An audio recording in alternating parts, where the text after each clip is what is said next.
صحیح بخاری حدیث نمبر 18۔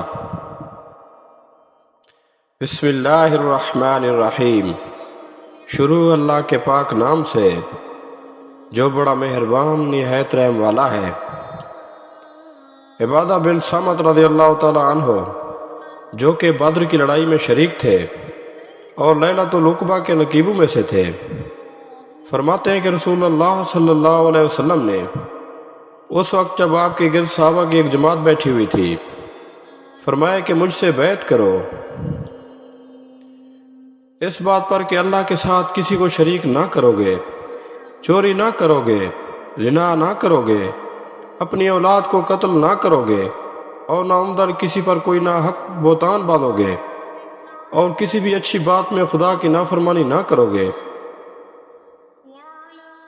جو کوئی تم میں سے اس عہد کو پورا کرے گا تو اس کا ثواب اللہ کے ذمے ہے، اور جو کوئی ان بری باتوں میں سے کسی کا ارتکاب کرے اور اسے دنیا میں اسلامی قانون کے تحت سزا دی گئی تو یہ سزا اس کے گناہوں کے لیے بدلہ ہو جائے گی،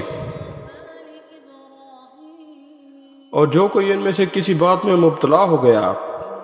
اور اللہ نے اس کے گناہ کو چھپا لیا تو پھر اس کا معاملہ اللہ کے حوالے ہے، اگر چاہے معاف کرے، اگر چاہے سزا دے دے۔